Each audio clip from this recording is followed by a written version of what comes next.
Here we go. Welcome to another Wednesday yachting luncheon. Holy cow, we just are recovering. Everybody's waking up from yesterday over here. From last night's celebration and anniversary of 30 years since the first all-woman crew raced around the world. The Yacht Maiden here at our docks, and two of the sailors of that original incredible adventure were here to be honored at a dinner that youngster crew threw and the women's committee threw for them next door. So it's not, don't try this at home. Dinner for 150 served at 7 o'clock on the money. The presentation started at 8 and the whole thing was over at 9 o'clock. So congratulations, youngster crew and the women's committee. Really. Big sold out event. Let's see a little bit about future speakers. At the end of the year in December, you want to come by to hear John Geohagan. He'll come and talk about the Japanese sub-attacks along the West Coast during World War II. You're saying, what? Japanese sub-attacks, World War II? Well, in fact, he'll show that the Japanese had a top secret submarine plan, and in fact, they had submarines all up and down the coast. This was not known until just a few years ago, and he's done primary research on this, so you'll see all about this amazing episode in World War II that nobody knew about because they ultimately did not attack. And then you want to hear in October, Steve Yafusa will be here to talk about Barons of the Sea and A Man and His Ship. He's an author, has written some great books. He'll be here to share his stories with us. Anna Marie Schulte will be here to talk all about Sparrowhawk on the horizon. The Sparrowhawk was the yacht what? The Yacht America. You may recall that in 1851, a guy named John Cox Stevens built the yacht at the intersection of 12th Street and the East River, sent it over to England on the occasion of the great First World's Fair, and that yacht went around the Isle of Wight faster than any other, and essentially that trophy that they won, the 100 Guinea Cup, has become the America's Cup. America's Cup is named after the first yacht that won it. It got that name after the Yacht America won it, and a guy named Daniel Webster made big hullabaloo in America all about how great our seamanship was compared to the then reigning powers of the sea, Britain. So she'll tell that whole story. Aaron Wagenheim will be here to talk all about the Delta Ditch Run. That's the Jibe Fest from the Richmond Bridge down to Stockton Sailing Club. I've done that a few times, and I look worn out because it only happened 3 weeks ago. Our Commodore is here, Paul Heineken. Let's bring him up. Come on in, Paul. Paul just got in. I bet he rode his bike. This is the healthiest Commodore we could ever have.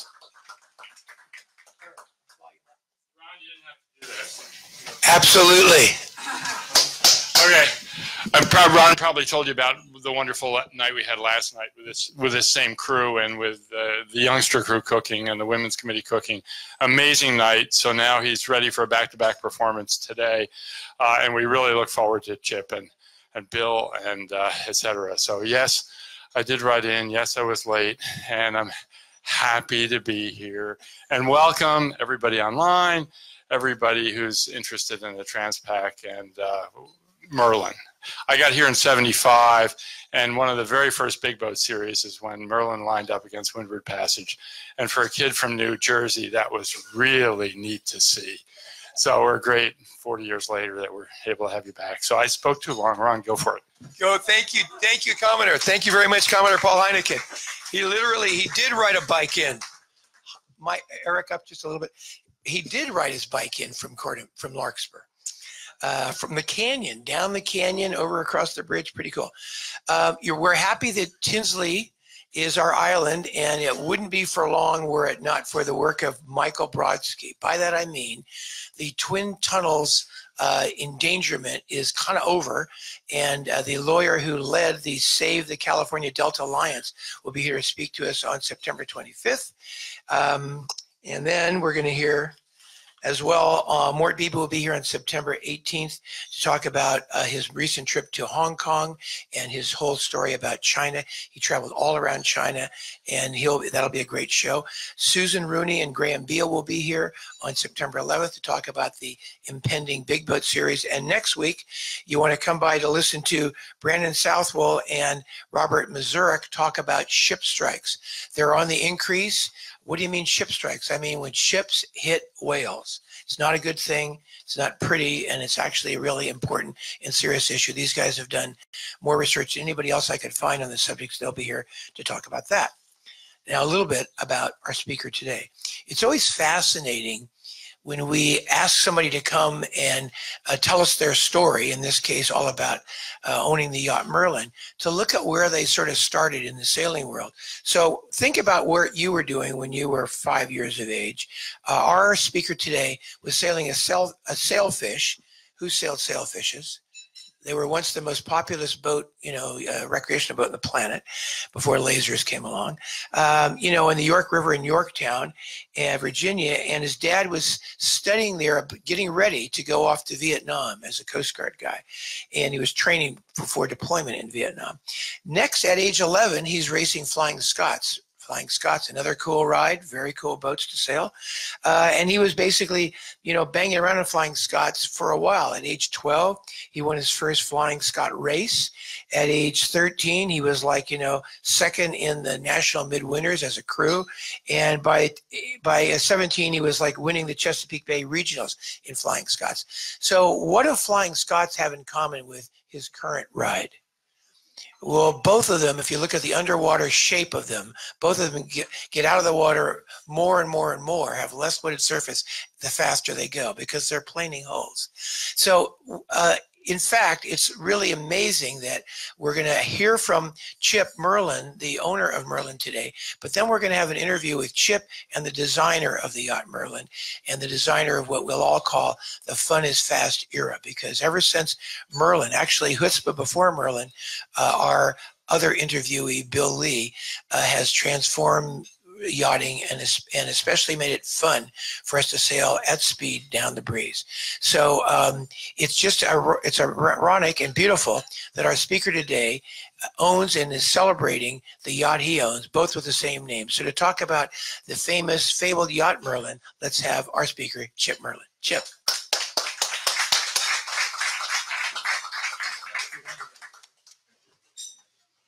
Yeah, so let me it's been quite a ride since I've got this boat, and just I think it's important, since we're going to talk about the Transpac, how we first started this this race. And so I'll get to this. How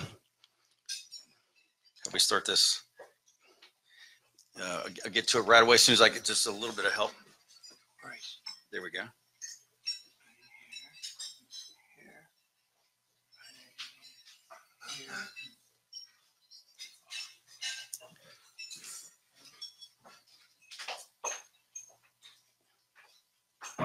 So if you pay attention, this is just before the start. We got ourselves, and I'll tell you how we got there in just probably a later time, but this is just before the start from the committee boat.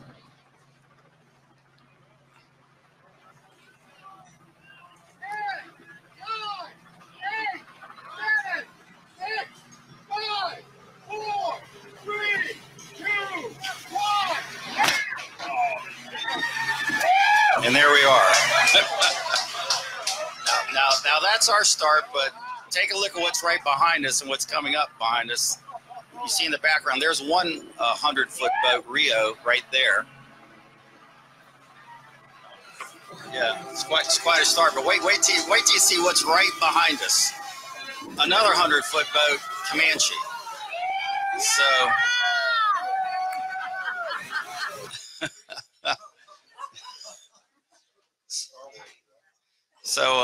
yeah, I'm a lot of people say, who is this guy and stuff like that. I just happen to have the same name as Merlin. But the truth of the matter, for my adult life, I'm a lawyer, and I'm very dedicated to what I do. I'm a policyholder lawyer.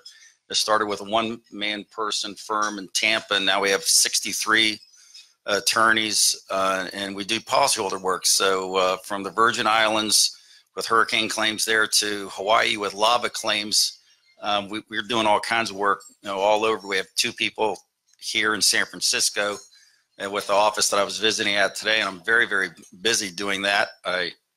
It's a national practice. We've even got a book that'll be coming up called Pay Up, that should be published next year about it. I battle insurance companies is what we do for a living. That's all we do for a living, and I'm very involved with that. As a kid, though, I grew up racing sailboats. My father was in the Coast Guard, and so we were always on the water somewhere. And that sailfish, we went from sailfish to sunfish racing, but I did a lot of racing, and just we lived in Bay St. Louis, Mississippi from the time I was 11 to 13, 1 year out in Long Beach, and actually raced at a Los Alamitos Yacht Club a little bit there, and then back to San Andrews Bay Yacht Club for 2 years. And I was I started the sailing school there, and that was my first business I really ran. And then we raced a lot as kids, always as Flying Scots. And a lot of these people are still friends of mine, till today. Even right after law school, I joined the San Andrews Bay Yacht Club. I've been a member there since 1987. I'm a member of 4 different yacht clubs right now, but I sailed a lot. And eventually, this getting Merlin really came as a result. And I don't know if you saw this article, but it really, if you get the December article of Sail Magazine from last year, it really explains the entire deal of why I bought it, and how I came to buy it. And that's because of my father, Bill Merlin, who's right behind me. And this is getting close to the finish when we were racing from Newport to Bermuda. My father at the Coast Guard Academy had raced for the Newport to Bermuda race in 1954 and 1956. They were winning the 1956 regatta until a storm hit him shortly before the finish. He always talked about it. And my father's he's in his mid 80s right now. And I thought, there's not much time to do a really long distance ocean race, with him. And I better do it now as a bucket list type thing to do. So I started looking around for a boat, and and day after day, Denise is my better half. She's right here. I mean, every single night I was getting up looking for a charter or something like that, and wasn't exactly finding the right type of boat we were looking for. I wanted to get something that was going to be fast and not go too slow, and I didn't want to get something too small, and also be competitive, because I'm a very competitive individual. And then eventually Merlin showed up one night, and that was it. And I can talk a little bit about that, but it was just kind of fate.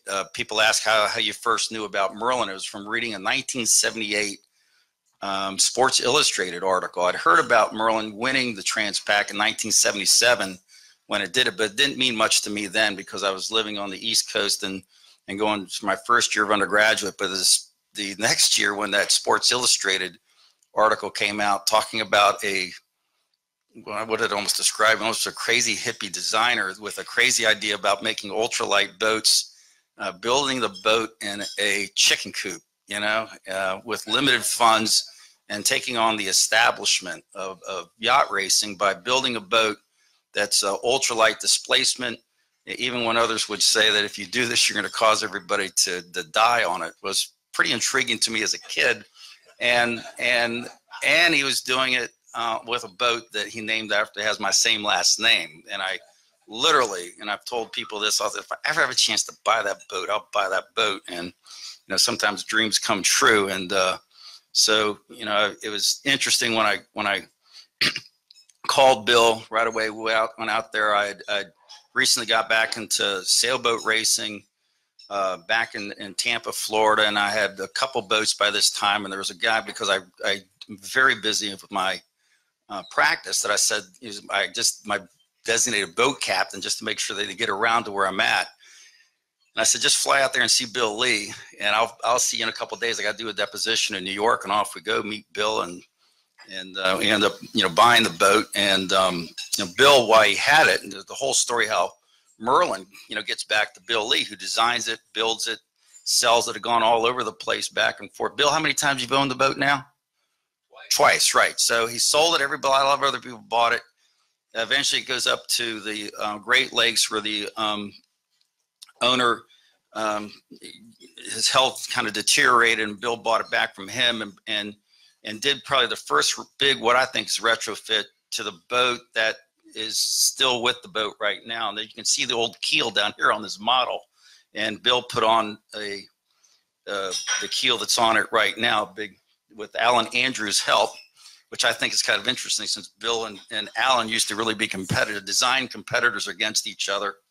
And that's actually a picture of me the very first time I was ever on Merlin, the day we went out there sailing. Chris Watts is a good friend of mine.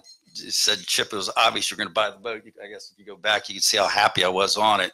So we buy it, and there it goes, and it leaves Santa Cruz, and the people at Santa Cruz were not exactly happy that I was taking it. And still, I think they're not happy that I took it all the way across the country back to the East Coast in St. Petersburg. But I had my own ideas about what to do with it.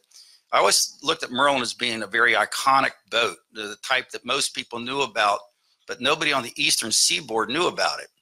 And so I was going to take it back to St. Petersburg, and we decided very quickly we were going to race in the two big offshore races they have there. One from the St. Petersburg Yacht Club to Havana race that had just opened up, and we were on, I'd raced with Dave Kilcoyne the year before on a boat that we actually won, a very slow cruising boat that we somehow, by going out to the middle of the Gulf of Mexico and catching a current, won the race, but I thought I would do it with Merlin. And so there's a picture of him that we took while we're racing Merlin in that race, and we won that race. We were first with line honors and first even on corrected time in the race. And then one of the things, because of the tradition, we went out and bought all these Merlin wizard hats. And if anybody knows Bill Lee, all you have to do is look around. I can show more, but Bill always had these wizard hats everywhere he went, and we had the whole crew with wizard hats down there in Havana. It was a great race. Everybody had a great time. We really didn't know what we were doing with the boat. Literally, the one thing we'd done, we put a brand new paint job on the boat that got botched, and so we had one day of practice on it. So the only time people ask, how much time did you race Merlin? I mean, practice on Merlin or get a chance to sail it before the first race? And I tell them just a few hours. I mean, we were the 3 hours on the day that maybe we were out there sailing on before I purchased it, and then the 3 hours before the start of the race the day before. So we were very much novices, but it kind of worked out, and everybody was pretty happy. The next one was the Isla Mujeres race, and this is from St. Petersburg to what most people know as Cancun, but the island off of it was Isla Mujeres. The history behind it is the yacht clubs out of the Gulf Coast, Pensacola, New Orleans, and St. Petersburg would always go to Cuba, but with the communists taking over, that stopped, and so they had to go somewhere else. So they started going to Isla Mujeres, which was really a territory, not even a state of Mexico at the time these races started in the early 1960s. So this is the 50th anniversary of the St. Petersburg to Isla Mujeres race.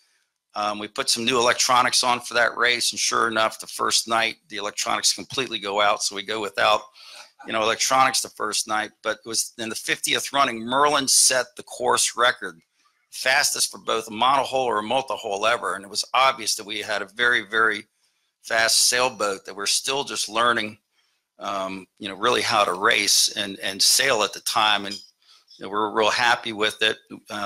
There's a picture of the dock, and one of the things that I have so many friends since I bought this boat, it's unbelievable. But a little kid, a kid about 10 years old, must have come up and asked about this Merlin, and he knew all about the history of the boat because his dad had told him about it.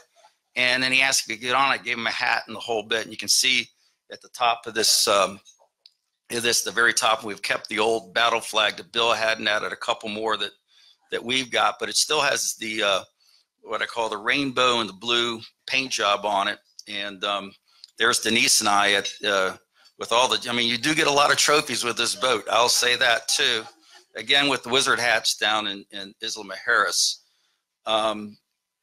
Boat just really was very, very quick, and we enjoyed it a lot. But the next big race was going to the Newport to Bermuda race, and it was a fantastic race. It was, you know, one of those things you just do with your father, and it was a bucket list. We had a great fun time doing it. I don't want to go off too much because we still have to talk about the Transpac, but we then took it from there and put it on a trailer, took it up to Chicago and raced in the Chicago-Mackinac Island race. And unfortunately, we got 25 minutes into the race, and there was a person in a boat that the boat got behind us, got in some dirty air from us. They had one of their crew members go down because they were going to drive off to the back of the boat, and he got bucked off the back of the boat. The wind was really very, very choppy, and it was kind of a weird thing to say, you can get backed off the buck of the boat, but we noticed it right away. There was a boat to leeward. We went around. The person was never recovered. He died, you know, which really shows that, you know, safety means a lot. One of the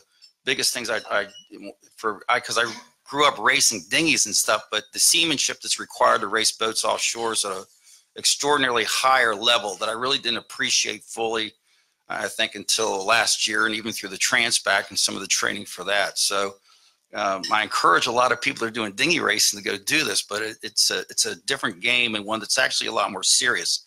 So we got done with that, and the next thing we started talking about is, okay, we're going to go, now we got to take the boat back to California.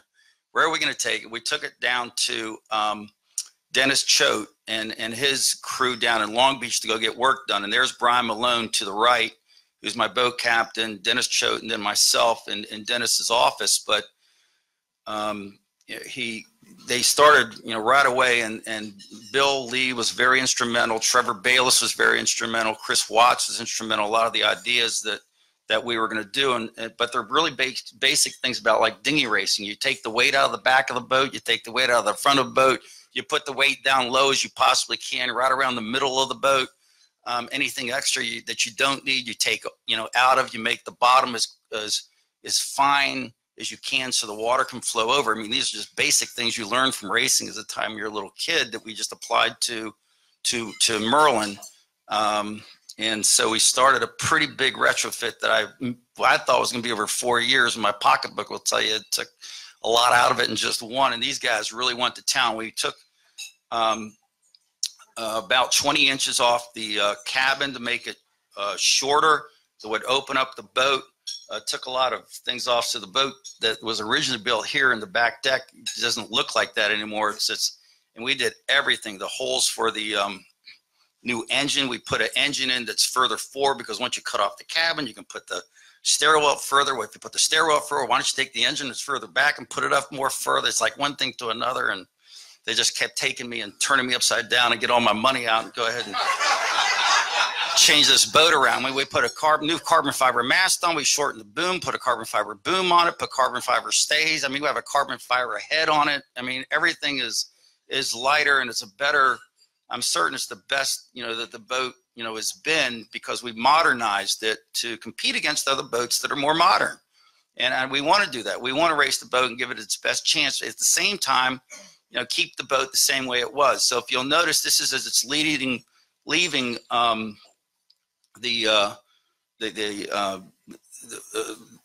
shop in Long Beach, and we're taking it down there. We put on in the paint job, but everybody will recognize the paint job because it's almost back to the original paint job. And so I would suggest today, if most people look at the boat, they'll start to say, geez, it looks kind of the way it used to look back when Bill first designed it, much more so than before. We always have these things. We have a Facebook page that has all these things that people want to go to at Merlin Yacht Racing. But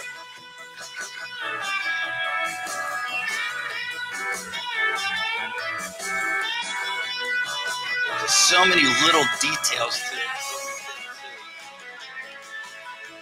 We have the carbon fiber steering wheel. I mean, it's just everything is just do what you do to it. Eventually, we had in Long Beach, and before the start of this race, we had a week to actually practice.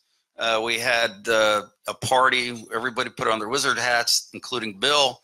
Had the big wizard hat down in Long Beach. It was a lot of fun. We invited all of our competitors. For those who don't race Transpac, you just have to do it. I am going to be back. I've got to be back, but it really is a lot of fun. And there's a lot of camaraderie that goes on with everybody that does it. I am thrilled to death to be part of it. But I mean, if Bill says fast is fun, just being around with other people even going to go so fast is a lot of fun. So let's go back to that start. So remember how I started. And if you take a look at this photo right here, you can see the smoke from the race committee cannon going off. So what happened was about 4 minutes before the start of the race, the wind got really light. And I told my tactician, I want to be up close to the line. I just got a feeling if this wind's going to go away, we're going to be too far away from it. These other boats are going to get stuck. So we get up by the line, and sure enough, the wind picks up. And so while we were up by the middle, we ended up, because we're way up there, going further and further and drifting down by the committee boat, which is not why I wanted to be, because I knew the two big 100-foot boats would be down there. And while we wanted to be down there, we would rather be by the yellow boat that's in that photograph, Taxi Dancer, rather than where I started, right at the pin end, right when the gun's going off, which is great for photographs, but not so good for racing. Yeah, there's the new logo. I don't know how it got stuck right there. We also made this video of the boat with Ronnie Simpson, who, and just to show some of the American flag, but Ronnie did a great job on this.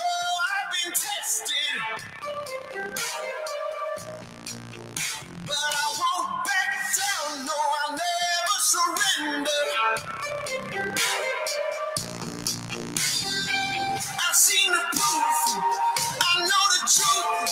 This is what I was made to do. I was born for this. It's still a very sleek design. The boat is just a very long, almost a canoe in a way, but going upwind, I think it goes a lot better now than before. I heard about Merlin, winning this race out to Transpac, and that was in 1977.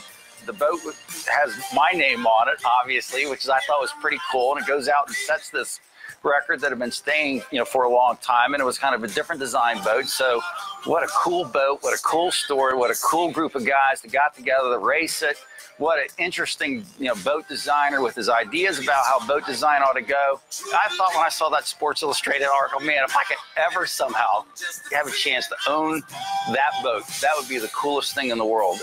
Any kid that grew up in the 70s and 60s. And Jeff Linton was the 2009 Rolex Sailor of the World from Davis Island Yacht Club. Look at this thing. This boat was so ahead of her time that in 1977, when she did her first Transpac, she set a record that held for 20 years. 42 years ago, this bill was to do Transpac. And to this day, people have been trying to build a better boat to do Transpac in, and it's we're still looking. I don't think they've found it yet. It really is the people's boat, and he's really open about it. He wants to have people come sail on it. We're open about it. We're really proud about it, and it's just an awesome legacy of sailing that's being perpetuated, and it'll be around for a long time more to come, and that's just a great thing. First of all, just to sail on Merlin is a bucket list in my life, and then the way she's configured now, oh my God, we're bringing an A game, so I think we're gonna surprise a lot of people how fast this boat and how competitive it still is. The boat's the best it's ever been, and that's a result of a great group of people putting their expertise and passion into it. So I'll go on. I could keep going, but we were feeling pretty confident because we'd practiced for the first time and things like that. But as races go on, everything changes once the race goes on. You don't know how you're going to do. But if you look at this photograph here, it's a very telling photograph of the change in design. I know Bill was showing one of Bonus Sarah earlier this year at a speech he gave, but look at Merlin, essentially a 70-foot boat compared to two more modern 100-foot boats, and it is just amazing the difference in how much sail and how higher they go. It's about 4 hours after this, though, we were only about 250 yards behind Comanche as the light air was going because it just stopped. And I think our boat can go. We had a great time doing it. Our navigator is from Australia. She just did a fantastic, job for us. And it's fun as you go through, but there's also very serious parts to the sailing. Remember the Mackinac race I talked about, and then all of a sudden, OEX and and this boat sank. I was with most of their crew just a few days beforehand, and thank God that Disney's Pyewacket was close by to pick them up. But this is the first time a boat sank, and you can get out there and away from people. It's the last thing you want to do, especially at night, is to end up into a life raft like they had to go do. So it's again, to me, I'm new to this. I'm the first time I tell people, boy, I just fell into something that's a lot bigger than what I am, and there's a lot to be learned about it. It's a lot of fun, but it's also very serious racing and serious consequences.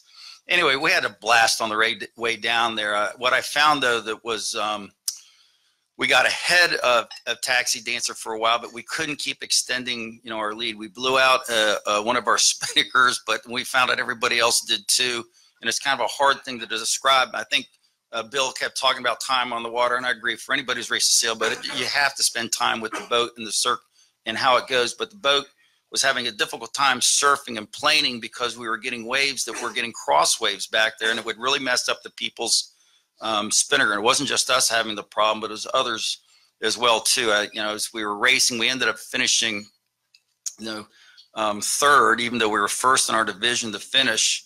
In terms of time, with corrected time, we never could get away far enough from Taxi Dancer. And then Buenos Aires did something that we had planned to do, and that was to stay a little further south and caught more wind at the end and actually finished second on corrected time. So, we had I thought a good race. Was the first time, we'd done this. This is getting close to the finishes. We're going through Diamond Head. The boat really is just a beautiful looking boat though, and it goes very, very quick. I think here we actually the waves were a little more consistent when we did real well by being able to surf a little bit deeper. And so people asked, what are you going to do different? I said, we'll probably practice more and be better on the boat. We just didn't have that much time to do it. But give me 2 more years. We'll see how we do then, Bill. It's Sharon Green. These are photographs from her. She does a fantastic job, and she'll be here for the Rolex Big Boat Series in just a few weeks, taking Rolex for Rolex, and that's after the finish. It really is one of the most fantastic emotional experiences after being out there. For us, it was 8 days and 4 hours. That was 2 hours slower than 2 years ago. I think most of that was because the very first day we started, when I talked about Comanche, and we caught back up, they only went, I think, 96 miles in the first day. Literally, I was concerned about people back in my law office looking, because the tracker tells you your estimated time at finish. And that first night, it said something like August the 6th. And I just knew, they said, Chip's lying. He's taking off the entire month, and he's not going to come back until August. Because I know that people that are not more sophisticated really don't know how this works. And we went faster and faster as we got there. I think our top speed we got up to in front of a storm was about 26 knots one time with the spinnaker up. The boat flies. It really does at times. Just wish we had better wind all the way through. But it was really a great time. The finish, Bill will tell you the reason why he wanted to have the boat, and he built it the way it was so it would finish first, is to get more time to party with everybody, and everybody has to have their party. And it's true. I'm after hearing him and stuff like that. We had a really fun time. There's really nothing like finishing at the Transpac with them coming out with the Mai Tais, the camaraderie and stuff like that. What we did, and one of the things that I'm trying to push with this boat, is to use it to promote sailing wherever we go. So we invited some of the juniors and others to go out there, with Merlin. We'll do this much more so. Tonight I'm going to go back to Santa Cruz, and what is this going to be, the third Wednesday in a row that y'all have had it back there. I'm a big believer of this, because it continue the tradition that Bill had started of using the boat to have a fun time. And so while the racing, and again, the wizard hats and all that kind of stuff is a lot of fun. And there's an old iconic wizard hat with Bill on it, with one sailor next to him who's no longer with us, but Bill started all of this. And I was at the person to Bill's left is my son Chase, who's up in Chicago. It was able to come out with us, but Bill was gracious enough to come out and tell parents and their kids all about Merlin. And it was really fun to watch the little kids as they were out there. We put them right on to let them steer the boat and the whole bit as we went through, and having a great time. You can see how dark I got when I was out racing on the boat there. It's just amazing, just being 8 days at sea, what it can be like. To the left, very left of me in this boat, of this picture, is Trish Steele. And her family has just had a tremendous history with respect to Transpac, promoting Transpac, and it was great to see her out there with us. So there's 3 of the, how many owners of Merlin? 9? Always forget. I'm number 9 owners. The night of the, there's our, we get our trophy for finishing 3rd, and it was just a lot of fun for everybody out there. But it's also kind of interesting, wherever you go, there are these Merlin trophies that show up all over the United States, and certainly there's a complete Merlin trophy for the Transpac, for the boats that finished there, and Bill's able to give that away. And so the next race, you know, for us coming up is going to be the Rolex Big Boat Series that we're going to do right here in San Francisco. I thought it was important. My father was stationed here, lived on Yerba Buena Island for 3 years, and one of the reasons why people ask, well, why are you going to do this? And everybody always says Merlin doesn't go fast upwind and stuff like that, and we'll find out, you know, and the only way to find out is to go race against other boats and see what we can do. And it's a beautiful, you know, most gorgeous place you can almost think of to go race sailboats with the Golden Gate Bridge that you get to look at. This is a great yacht club for just looking at it. I'd like to, you know, applaud the St. Francis Yacht Club, because at least back in the 1980s, when my father was stationed here, he was a military member that was granted membership, and I came down here a couple times to listen to a afternoon, even lunch then, once with, I think, Tom Blackhaller way back when. So it's quite endearing to me to be able to come back and go to these places and the yacht clubs that I used to know of when I was a kid as well. We have a big thing of Facebook. If you just go to Merlin Yacht Racing, we're collecting photographs, memories, you know, of the boat going through, and try to archive them for everybody to look at. Because as I say, you just go to places, and not only do people, I'm everybody's best friend because they want to go and be on Merlin. They ask me and stuff like that. But the stories that people come up and tell me, and the photographs I get sent, and almost everybody with a big smile on their face doing it. I'm currently working on a book, Tale of Two Merlins, the same way I'm finishing up, and I hope to have that insurance book published at the end of September. We hope to have this out December or January this year. And so we're working about it right now. So I'm sincere. That's my cell number. That's my email address.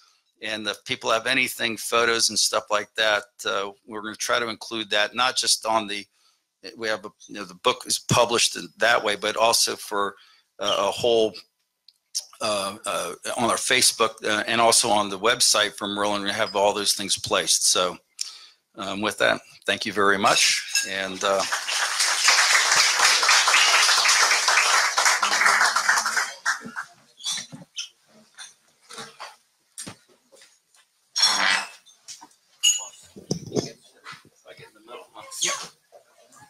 You take this mic, that one too.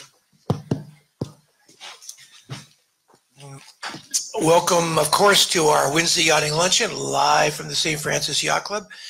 It's fun today to have not just the new owner and incredibly thoughtfully restorer of the legendary yacht Merlin, but also her father, Merlin's inventor, designer, guru, and wizard, of course, Bill Lee. So welcome to both Chip and to Bill.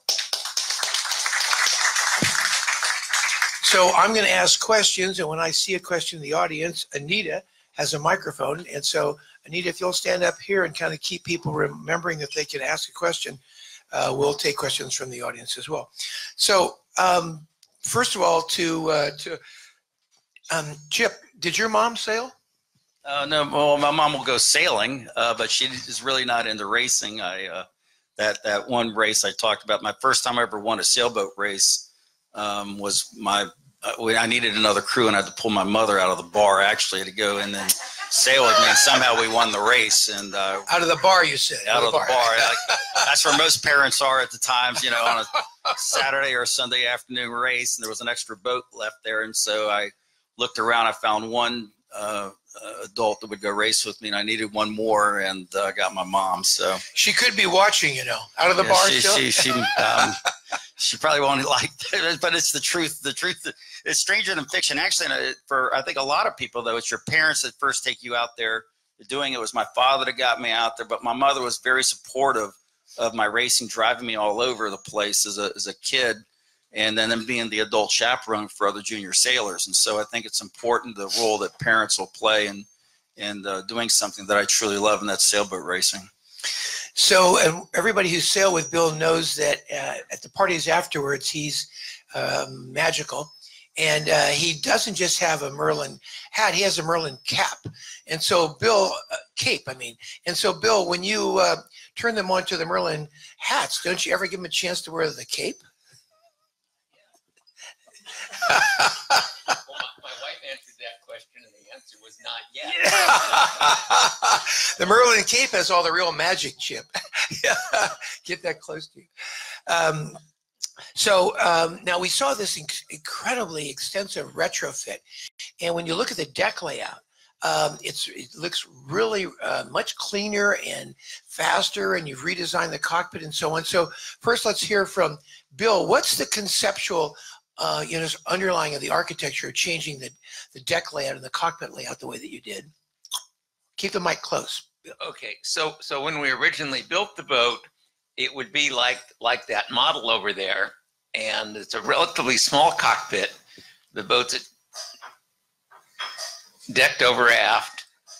There's actually well, you wouldn't call it a stateroom. You'd call it something else back under that hatch at the back of the boat originally. And I think some people called it the dope smoking room.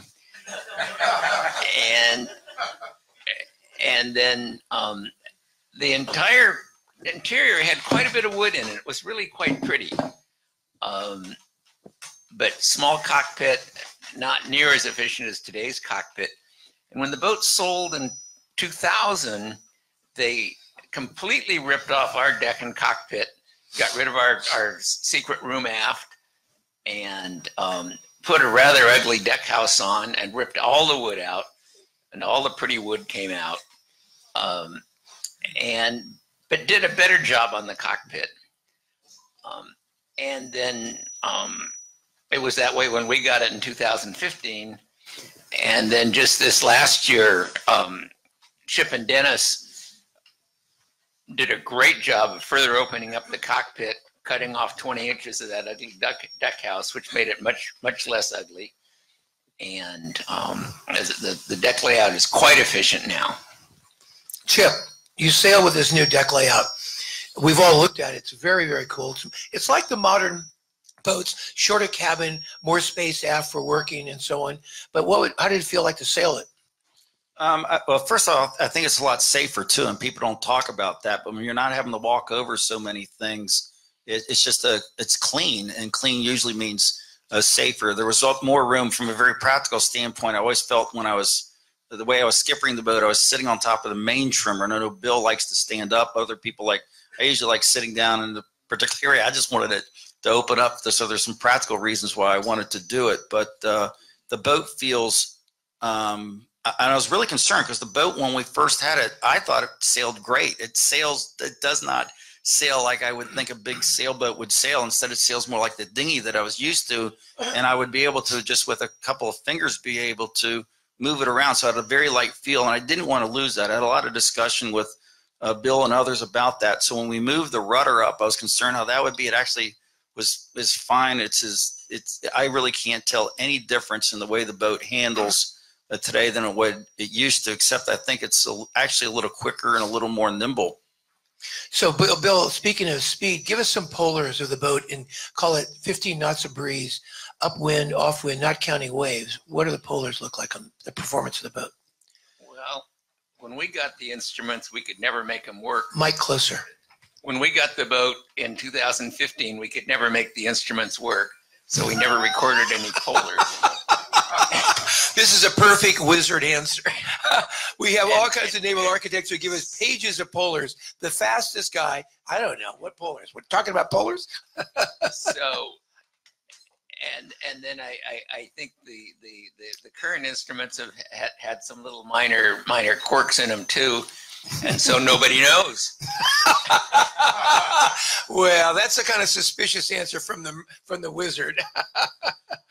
So talk to me about up the breeze, 15 knots. How fast is the boat traveling? It depends on eight and a quarter. Oh yeah, it can go faster than that. We were even in Havana, the wind, the lighter light air is less than 12 knots. I'll expect to go upwind as fast as what the wind will go, if not faster. We were in 6 knots of breeze. We were doing 10 to 11 in the Havana, but that's going the weather. But that's without chop. It's whole different when you start putting, waves there and things like that. So, and then you start surfing down. If I was to switch around and say now you're going downwind. Yeah. When we're doing 26, we were going as fast as the wind downwind. At that time too. It depends. I think that the boat performs for some reason. Probably better than what most people would expect it to in terms of pullers right now. We shortened the boom by 2 feet, which a lot of people would think you lose a lot of sail area. But we noticed when we were looking at some of the video of the boat that a lot of times it just had too much sail as it was, and we thought with the changes we're gonna make would even have more. So we didn't notice any loss whatsoever in the giddy up to the boat by getting rid of a lot of sail area in the main. But I think it's a lot more sail area is more similar to what it was when it was first designed. Bill, you got to point the mic. Got to point the mic at your mouth so we can hear you, buddy. Yeah, you still have quite a bit more sail area than the original design, and you actually picked up a little bit of jib area and lost a little main area this last time around. So when you're going down the breeze and you went to 26, what size was the wave? How much breeze was there? The breeze was probably right around 26. We were. They have this whole phenomena of thunderstorms that I've never done before. Where you're racing these squalls that you're just coming across, and people are playing them, and there's this big debate if you actually get on there about whether or not you can do it or do it well or not. And I think it took us a while, but I think we eventually got pretty good at it. So we were in the front part of a squall, and we just stayed there for about 3 to 4 hours and just moving, the boat and the waves got larger and larger. We were going, I bet, with 15-foot waves, if I had to take a guess. And Mike Pentecost, I have a photo of him, looks scared to death, going down with the boat. I mean, holding on and as you're just going, because we haven't done this before. So I think, and it's kind of funny, as you do something over and over, then nothing happened. We didn't blow up. We didn't, the boat is amazingly stable, for how it is. And I think it's because we have about 12,000 pounds, I think, in that keel that you put. So for the moment, as it gets this way, it's going to keep pulling it back. So you don't round up on this boat. I never felt that at all going downwind. No spin out fears. None whatsoever. So, what's the apparent wind angle when you're going 26 knots? What's true wind angle? We would get back, because it goes pretty far forward as you get going in there, and it's, 150 true? Yeah. And it feels like 120, 120, 114, 125, just depending on how much wind you actually have as you're going across, which is kind of amazing. Just getting used to that whole dynamic too with apparent wind, because the boat's making its own wind at times, which is a very different dynamic for me, coming from monohull racing. Yeah, Merlin is so fast, she almost sails like an apparent wind sailor, and you've been talking about that. That's very fun. So we have a question for the audience, and of course it would be perfect here from the president of the Sailing Science Center, founder Jim Hancock. Jim. Yeah, well, first, Chip, thanks for that presentation. That was pretty exciting, and it was nice to tie in a little bit of history and, what you're doing with the boat now. And as the owner of a boat that was built in the same era, I have a 1979 Freya 39, so it was about a couple years after Merlin was built, but I understand the feeling of being more of a custodian than an owner. That, this is your term with the boat, and then probably there'll be somebody else after. And then also it's an honor to be in the same room with Bill Lee, who's really truly a legend in our industry. One comment you mentioned about the spinnaker getting blown out. I thought it was understood that it's the sailor's job to put the spinnakers up and it's God's job to bring them down. So maybe you hadn't been informed of that. My question, as actually a naval architect, and I'm curious, Bill hinted at this, or maybe you did, at the weight of the keel, what the dry weight of Merlin is now, and has it really changed significantly from when the boat was originally built? Thank you. Okay, so the original keel was 10,500 pounds of lead. The keel on the model there. When we went to do the new keel, I went to Alan Andrews because I had forgotten everything about how to do them, and we had weighed the boat and all the parts before it left Milwaukee, and it seemed fairly light, and so I kept pushing for more bulb, and Alan kept pushing for less because I think he thought the rest of the boat was heavier. We ended up going with a total of 10,700 pounds. 1,700 was the fin, the cast iron fin, and then the rest was the bulb. So really only about 200 pounds more ballast. But quite a bit of weight actually came out of the boat over the years. And when we got it, we took 1,800 pounds of canting keel junk out. And everything from hydraulic cylinders to 6-volt batteries to 80 pounds of wiring, took a huge amount out. When we went to Hawaii in 2017, our certificate said 24,400 pounds, 24,400 pounds. And we think that's about the same as it was originally. And then for the 2019 trip, they took 230 pounds out of the rig, took a whole bunch out of the boom. Dennis Choate took a bunch of fiberglass out when he cut out the transom and moved the engine and built lighter steps down below. And they're 1,000 pounds lighter this year, 23.3, I think, on the certificate. Wonderful. Yeah, and I'll just comment, that's lighter than my 39-foot boat. He is the wizard. Mrs. Palmer has a question. Your wonderful last name, Merlin. Tell me where it came from. Well, on my father's side, my father, if you really want to know, yeah, we traced it back. My mother and I do a lot of family history, and the Merlins the best we can figure out, the family name must have come from at about the same time they were naming the the Merlin Falcons that are in the Normandy area of France that are up in the hills right there. That's where the name came from. And so all from my father's side, we went to Pittsburgh, and my father went there. My grandfather was in the Coast Guard, a reserve during World War II, which I think got my father interested in the Coast Guard. He went to the Coast Guard Academy, and without that, I'm certain I wouldn't be here today. So Chip, you mentioned electronics going out in a race, and you guys had to finish race without electronics.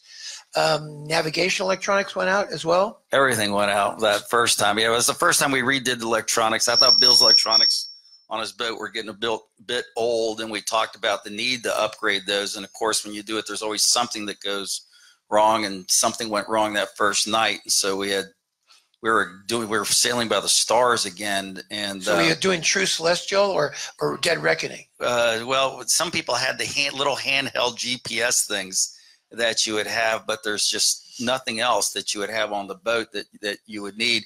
We had the same problem, and we don't know exactly what happened, and we're still trying to figure it out. The sophistication of the electronics is such that it gets so sensitive that the computers can just get too much information, and so when they get too much information, they spit out.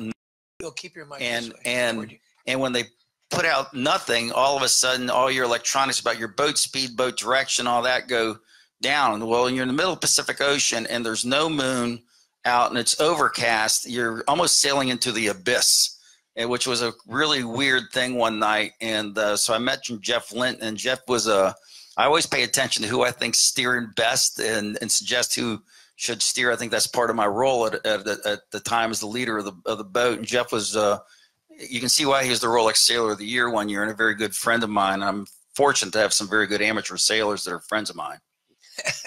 So Bill Dana, Rear Commodore Bill Dana is the question. Bill, a good sailor himself. Thanks, Ron. So are you. A couple questions. When you reconfigured the boat, did you put any A-sails on? I didn't know whether you had a sprit or not. And also with all the carbon shrouds and everything, did you have to stiffen the hull? Did you have to put in carbon bulkheads or anything like that? And then, and the third question is actually Lance's question. He wanted to know what the budget was for the reconfiguration. But anyway, that's his question, not mine. Well done, Bill. Well deflected and well done. And just for that, I just hung up on his wife. She always knows when to call.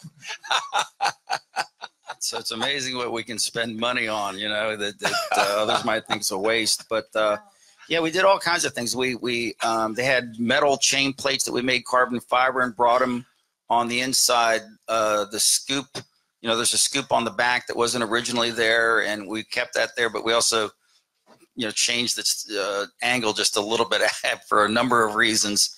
But the sprit's the same where it is, but we strengthened it. We did strengthen some of the boat and the fiberglass, because as we were going through, we started finding that there were some structural cracks in the boat. You know, as boats get older, they have a tendency to do that, and so we tightened it up with carbon fiber, and you know, it's just something you have to do with the boat. So I think the boat is, I can't feel it, but I think it's got to be stiffer and stronger than what it was before, without a doubt. So the boom's very vertical, Bill. Is that it looked like it had a vertical section to it? Was I just noticing that differently from the pictures? Did you spec a very vertical boom like an AC, like an IACC boat used to have vertical booms? Point the mic at. I didn't have anything to do with the new carbon boom, but it's very nice. Yeah. Yeah, the vertical section can't be bad. You know, and it's just very common sense on these things. I mean, I don't know the whole story about carbon fiber, but, and to me, it's still bizarre that something that is so light can be so strong. But it doesn't take a rocket scientist to figure out that if you get rid of weight that's higher up on a boat, especially as the boat's moving over to the side, you're not going to be pulled over one side. You're not going to pitch pull back and forth. And so the new carbon fiber mast, I thought, was much better, but especially the boom, which is a lot lighter and smaller and stronger all at the same time. It's just kind of hard to fathom just because I have both of them, but it's just the way it is. And it has to help the boat go faster, because it's exactly where you want to get rid of the weight that you're talking about. Get rid of weight, you know, high, put it down low, put it down in the center of the boat. But these are things we've known, again, back to dinghy sailing. You just apply the same things, I think, to at least to Merlin. I think that's the reason why I hope we're going to do better out here in the big boat race. Okay, so Bill Dana, along with these other questions, asked about A-sails. And when the boat went to the Great Lakes in 2008, she had 28-foot spinnaker poles and no bowsprit, and asymmetrical spinnakers. And they sailed it that way for a couple years, and they got tired of the 28-foot spinnaker poles that weigh 95 pounds apiece. And so they went ahead and they bought the bowsprit, bought some bigger A-sails, pushed out the equivalent spinnaker pole length from 28 feet to 30 feet, and stored the poles, quit using the poles. And that's one of the big trade-off questions is, like, you go to a TP52 or something, they go so fast off the wind that they bring the wind far enough forward that they never need a spinnaker pole. Well, Merlin's kind of right borderline on whether the spinnaker pole helps or not, and whether it pays the freight under the rating or not. And that's one of the things, spending time on the boat, getting a better set of polers is going to better answer that question. But when we got the boat, we ran some trial certificates, figured out spinnaker poles would cost us, I think, 58 minutes to Hawaii on rating. And we said, well, we think they'll make us go more than 58 minutes faster. Plus, we want to get there faster. So we'll go with the poles. but the 95-pound poles, and we had to make them 2 feet longer to match the bowsprit. We said, oh my gosh. And so I found an America's Cup spinnaker pole off USA 76, and we cut that down and got a 70-foot pole out of the deal. we used it for an emergency. You didn't say a 70-foot pole. No, America's Cup pole. Okay. Yeah, we 70-pound pole. Thank you. And so we broke it once using it for an emergency steering and fixed it, and it was spliced in the middle. Well, these guys, 1 hour from the finish line, there was some slack in the foreguy, and they broke it in between the two splices. Yeah, and I was happy about it. That spinnaker pole deserved it. Let me tell you what, that spinnaker pole, we were that first 2 nights, the spinnakers, I don't know how, I still don't really know how a spinnaker sheet can get out of the spinnaker pole the way it's configured, but somehow it kept doing it every couple hours, and it was just driving me nuts until we rigged it up so it couldn't happen. And then as I was driving the boat, you know, for the last part of the race, and about a minute, about an hour, but outside of it, it blew up, and everybody was like this. I was smiling. I thought it deserved it, but it really, it's a good question. Here we're going to race it. Obviously, we don't have a spinnaker pole, so we had to go get new ratings, and we are going to race it off the sprit and see how the sales, go. See how the ASIMs go. Yeah, as ASIMs go, and we'll see how it goes. The thing is, though, you make sales for spinnaker poles. You don't make them from the sprit. So we're going to lose a little bit there, but we are going to race it here with the ASIM, because we don't have a spinnaker pole anymore. Who's the sail maker? No, we use North Sails, and the guys down out of, I think they're San Diego loft, really do a lot of the sleds and the racing for the sleds. And so what we, the great thing about this Division II class, there's a lot of history to it. There's a lot of boats, but there's a lot of experience, built up over the years, and a lot of experience with people that are making sails repetitively for very similar boats, designing very similar boats, and tweaking them all the way through. Taxi Dancer, who won our division, had just gone through a retrofit with Dennis Choate that was very significant. But I'm certain that what Jimmy Slaughter and Dennis, learned from that helped us out tremendously, because then we were next to go get our retrofit that was being done. The problem, and Bill's absolutely right, and everybody who sails those, is the more time you go out and practice, the more time you race, the more time you do these repetitive things, you get better at it. It's a learned skill. It's not rocket scientists, and maybe some people have some great talent at it, but most of us do it through hard work and repetition and thinking about what you do. And so they were able to race in the spring series and the early summer series, where in races where we didn't do any of that. And so the plan, well, I'm going to take it back east after we're done with this and go race again in the Bermuda race. We're going to do one race, I think, in St. Thomas. We're going to do the Mackinac race that we didn't finish. And so we'll race 4 or 5 times next year. In the fall of 2020, we'll bring the boat back probably to Santa Cruz. And then our intention is then to race the entire series up and down California for 2021, leading up to Transpac. Great. Navigating is so important in the Transpac. Who is your navigator, and what about weather routing? Yeah, Adrienne Callahan. I think she's one of the best navigators in the world. We just got kind of really lucky, falling into her, and I thought she did a fantastic job going through. There's a few things that happen in races. I think we probably could have gone a little further south and right toward Catalina, the first island, and this is all in retrospect, of course. You look at it. We ran into something one night. I don't know if it was a fishing net or if we got a sunfish, but we couldn't get it off the keel. And so we had to take everything down, go into the wind and back it down. You lose an hour doing that crazy procedure. That the things with the spinnakers just falling off, you lose time, doing that. And then there was probably a time that we, the sailors, while Adrian was sleeping, drove the boat a little too hot and got up to our competition and probably lost, 45 minutes to an hour, and also put us in worse position at the time. And we probably missed one jibe, maybe a day and a half, 2 days out, that we could have taken further south. Our basic strategy we got a little bit away from, and that's maybe just enough to lose a race. But this is all in hindsight. I mean, when you're out there, you're thinking everything, and that's the best you can do. But I was very happy with our navigator and with the way our crew worked. It was a really, fun experience going across. And as I say, I can hardly wait to do it again. And I would encourage everybody else in this room and watching that they join in with us. It's just a fantastic experience, one that I think people really treasure every single time they do it. How'd you know you had something on the keel? Because Performance? Chris Watts instantly said something happened. I mean, it wasn't just like a slowdown. He could feel it. He could feel it, and that's when we thought, you know, what did we do? Spear something with the big bulb keel that we got down there, but it was, and you know, there's only, and then you could feel it, and you can't saw it off with the kelp cutter and stuff like that. So now what do? Now you're left to turning the boat around. The next thing after that was you have to send somebody. You know, so we backed it down, but you know that takes a while. The next thing you do is, but this is in the middle of the night too. You have to send somebody down and actually, you know, dive down and take a look at it. Fortunately, we didn't have to do that. What was the watch system you used on the boat? It was a 4-hour off system, and with 3 different. 3 crews? So sets of 2, coming on and off, 4 hours off though. So, and then 2 of us floated, myself and Adrian.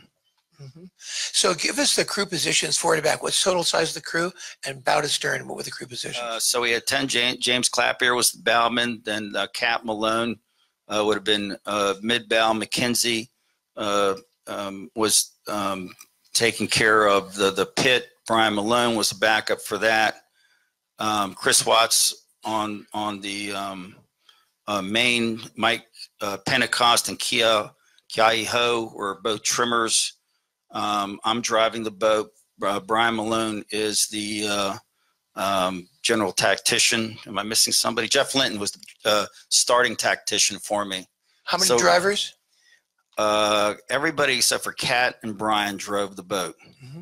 How long would you drive? Driving's changed by guy, or how long? I had a rule of thumb that nobody should be trying to drive more than an hour. There's a lot of statistics that show you don't drive really as well after an hour. I'm a hog on it. If I could, I would drive 4 hours. The truth of the matter is, people are better at driving at certain points of sail, and you can follow that with it. So Adrian and I would talk about who's doing better and at what time of day or night.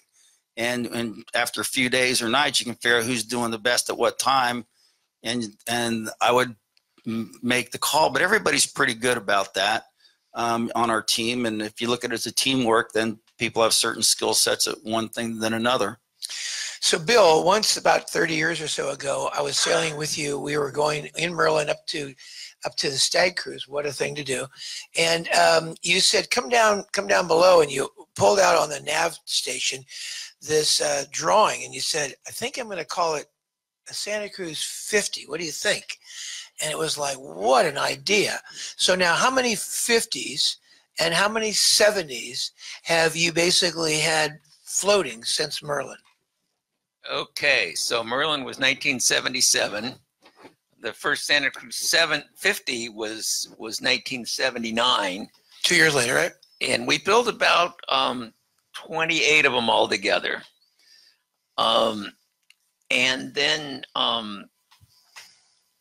Transpac for the 1983 race put in an IOR 70 rating limit, which kind of matched the worldwide limit at the time.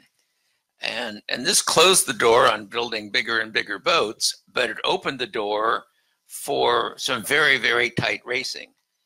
And that was when we came up with the Santa Cruz 70, which would rate 70 under the IOR. And we built about 18 of those, and some other builders jumped in and built IOR 70 Transpac boats. The Nelson Merrick guys built a couple generations, Taxi Dancer, Alan Andrews, and that's its own story. Dennis Choate called me and said, hey, would you sell me Santa Cruz 70 hulls? I can build them up in Southern California into Southern California Santa Cruz 70s. And I said, well, no. And so Dennis went to Alan and said, okay, I want you to draw me a boat just like a Santa Cruz 70, and hence the Santa Andrews 70s. So altogether, probably 30, 35 boats that they got up to as many as probably 18 in Transpac, kind of in the 91 or 93 race. So and there is a real whole history to these sled class, Division II for Transpac, that I was completely unaware of until this race. And we went to one dinner with, was it Alan Andrews? I think Alan Andrews or Dennis Choate took us to dinner, and there must be 12 boats that are all, and then all of a sudden they're all sleds. And he was going down the history of the change in the names, the owners, and all that. But they're all the competitors of Merlin, and just the happenstance.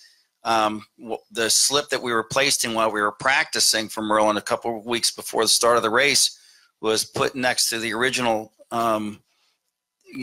competitor of Merlin. That was Drifter, and its designer, Harry Malasco. And Harry Malasco comes jumping out, and the poor soul can't get away from Merlin his entire life. He lost the Transpac race, to Merlin by 17 minutes, and so if you just change 17 minutes around, what could happen? We love winners, and people forget about the second place boat, but there's Harry, and Harry won Drifter won the 1979 Transpac, but everybody kind of forgets about that. But he was right next door. We had a very nice conversation about everything. And then when Bill came down a couple of days later, they spent a morning together, I guess, reminiscing. I don't know. I wasn't part of all that, but it's very interesting, the history. I enjoyed when you're talking about even, who's sailing the best. The worst driver on the boat was me, driving downwind on the boat. And I wouldn't have thought that, but just the feeling of the boat, I knew I wasn't statistically it could show up. It took me a while. And especially at night, I was horrible. So I wouldn't even get on the thing after. I don't want to hurt the team. And it's not that I don't feel like I can't race the boat, well at certain times. I feel like I can race the boat very well in certain winds, certain wind conditions. But it takes, again, practice at a certain sea level with this certain boat.